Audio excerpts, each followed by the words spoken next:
मैं मनीष चौधरी अपने सहयोगी राजकिशोर पांडे के साथ आज फिर विस्थापन के मुद्दे पर बात करने के लिए तैयार हूँ। आज हम व्यापारी वर्ग का हाल जानेंगे, क्या उनकी मंशा है, कैसा विस्थापन और कैसा पुनर्वास वो चाहते हैं। हमारे साथ आज बात करने के लिए मौजूद हैं रंगोली स्वीट्स के मालिक मनीष अग्रवाल उर्फ गप्पू भैया। गप्पू भैया, विस्थापन को लेकर के क्या आपके मन में संशय है? किस प्रकार के आपके सवाल हैं जो आप चाहते हैं कि यहाँ के राजनेता, यहाँ के आपके अंचल के प्रतिनिधि और या जिला प्रशासन आपको बताए, और किस प्रकार आप विस्थापन को देख रहे हैं, कैसे आप पुनर्वास चाहते हैं, कैसे व्यापारी वर्ग अपना परिवार पालेगा? सबसे पहले तो मनीष जी, विस्थापन की बात जिस दिन हम लोगों के दिल दिमाग में आ जाती है, उस दिन न रात में हम खाना खा पाते हैं, न रात में हम सो पाते हैं। क्योंकि विस्थापन सिर्फ मेरा अकेले का नहीं होगा, हमारे साथ कम से कम 12 परिवार जुड़े हैं, 60 लोग हमारे दुकान से रोजी रोटी चल रही है। विस्थापन के बाद हमारा व्यापार 25 साल की हमारी रंगोली स्वीट्स हो गई है, सिल्वर जुबली।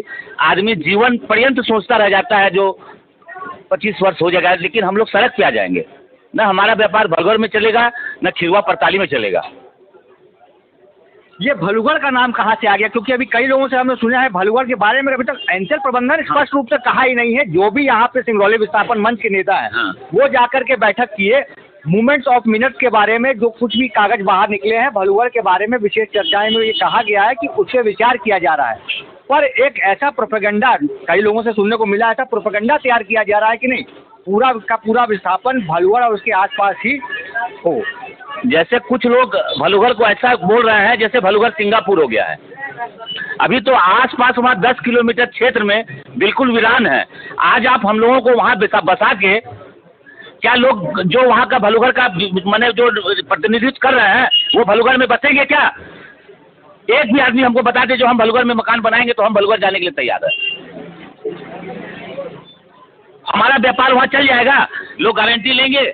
रोजगार को लेकर के आप क्या चाहते हैं? मान लीजिए, देखिए, क्योंकि मैं आपको साफ कर देना चाहता हूँ, 9 फरवरी 2024 को धारा 9 लगा दी गई। अभी तक संविधान में प्रावधान नहीं है कि धारा 9 को कैंसिल किया जाए, निरस्त किया जाए। एनसीएल सीबी एक्ट के तहत, कोल बेरिंग एक्ट के तहत विस्थापित कर रहा है, और लार एक्ट के तहत, land acquisition rehabilitation and resettlement act इसे कहा जाता है। लार एक्ट के तहत आपको पुनर्वास कर रहा है, आपको बाकी सुविधाएं दे रहा है। मगर व्यापार को लेकर के क्या? व्यापार के लिए आप ना व्यापार की कोई बात कर रहा है, ना व्यापारी की कोई बात कर रहा है। सब अपने मुद्दे की बात कर रहे हैं। अभी तक किसी ने व्यापारी के बारे में सोचा है क्या? मनीष जी, आज आप लोग भी काफी लोगों से इंटरव्यू लिए होंगे, कम से कम सिंगरौली के 50,000 1,000 परिवार जो है व्यापार से जुड़े हुए हैं। क्या किसी व्यापारी की बात आज तक किसी ने सोची? जो इतना जमा गया व्यापार कहाँ चलेगा आपका जो है? सब लोग अपने मुद्दे की बात कर रहे हैं। अभी तक व्यापारी की बात किसी ने, न व्यापार की बात करी है, न किसी ने व्यापारी की बात करी है। हमने एक एनसीएल के अधिकारी को बोला था, जो आज से 25 साल पहले आप स्टाफ ऑफिसर थे पर्सनल में, आज आप चीफ सीजीएम के पोस्ट पे आ गए हैं। ठीक है, फिर से आपको पुनर्वास 25 साल पहले आप जी पाएंगे क्या? हमारी स्थिति उसी तरह से हो गई है। ये बात सही है कि मोरवा का विस्थापन कई लोगों के लिए दुख दर्द लेके आएगा। करीब नहीं, हम लोग सड़क पे आ जाएंगे। हम लोग को अभी से चिंता, हमारी बिटिया अगले साल 12वीं में जाएगी। हमारे पास कम से कम 25 लाख रुपया का उसको पढ़ाने का खर्च है। जिस दिन किसी विस्थापन संबंधी बैठक में चल जाते हैं, मनीष जी, मैं आपको हकीकत बोल रहा हूँ, उस दिन रात में खाना खाता हूँ, मैं सो पाता हूँ। अच्छा, बैठक में आप जाते रहते हैं? हाँ। मगर कभी भी उनके द्वारा न व्यापार की बात होती है, न व्यापारियों की बात होती है। सिर्फ लोगों मुआवजा के आहंग में, राजा जी, पांडे जी और मनीष जी, मैं बोल रहा हूँ, लोग सिर्फ विस्थापन के पैसे के चक्कर में सिंगरौली को उजाड़ दिया बताए सर को। कहा कि आज से 6 महीना पहले जब आपके कोल सेक्रेटरी आए थे तो उन्होंने पूछा था कि आप क्या चाहते हैं। यदि मोरवा के लोग नहीं चाहते तो विस्थापन नहीं होता। मतलब आपका कहने का मतलब है कुछ लोग अपने निजी स्वार्थ में मुआवजा के आहंग में बच्चे बसाए सर को उजाड़ दिया, हमारे बच्चे बसाए सर। क्योंकि उसमें सिर्फ, मैंने पहली मीटिंग में कहा था, विस्थापन की जो सिर्फ 10% लोग लाभान्वित होंगे, 40% लोग पलायन कर जाएंगे, 10% लोग शहर में रहे चाहे न रहे, उनको कोई फर्क नहीं पड़ा। बाद बाकी 40% लोग तो पूरी तरह से तरस गए। मुआवजा का लाभ सिर्फ 10% लोगों को मिलेगा। ये थे हमारे साथ मनीष अग्रवाल। जिस तरह आप देख रहे हैं कि व्यापारियों में काफी रोष है विस्थापन को लेकर। किसी भी व्यापारी से बात कर लीजिए, उनका यही दर्द होगा। भाई, हमारा समय आप कैसे लौटाएंगे ये बता दीजिए आप हमको। सही कहा आपने।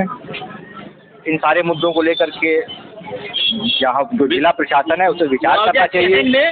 मुआवजा और यहाँ के जो नेता हैं जो यहाँ का प्रतिनिधित्व कर रहे हैं विस्थापन को लेकर के, उन्हें इस बारे में सोचना चाहिए कि जो व्यापार जिसका यहाँ से उजड़ रहा है उसे कैसे लाभान्वित किया जाए, कैसे उन्हें खड़ा किया जाए, कैसे उनके परिवार को चलाया जाए। क्योंकि आप किसी को हटा करके बसा दे रहे हो वो तो अपनी जगह सही है, मगर उसके बाद व्यापार आप कहाँ दोगे, हमको बता दीजिए।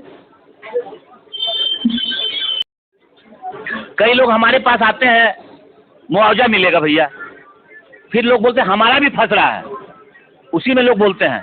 तो अरे भैया हमारा तो रोजी रोटी और हमारा घर दोनों जा रहा है। आप तो मुआवजा का पैसा लेके और निकल जाओगे, आप फिर दूसरे कहीं पे तैयार कर लोगे मुआवजा के लिए। इस मुद्दे पर कई लोगों की राय है। हाँ। कई लोगों की राय है। मैं आपको स्पष्ट कर देना चाहता हूँ। हाँ।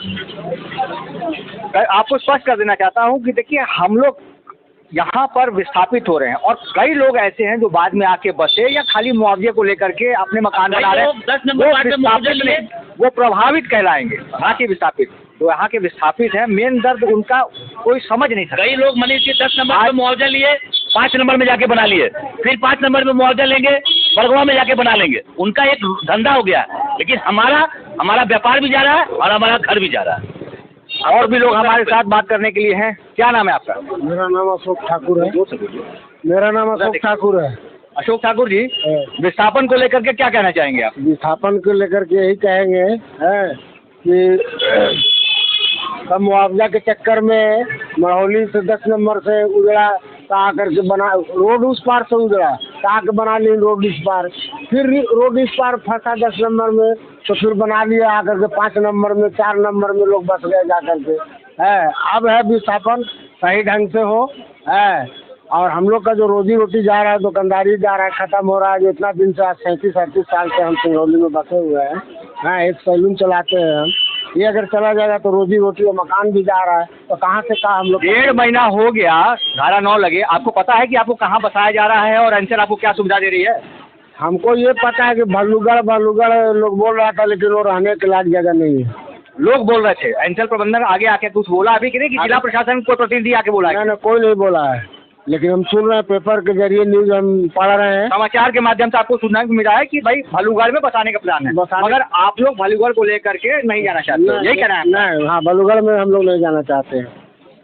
ये थे हमारे साथ अशोक जी, जिन्होंने अपनी बात रखी है। अब देखना है कि ये विस्थापन और यहाँ का पुनर्वास किस ओर ले जाता है।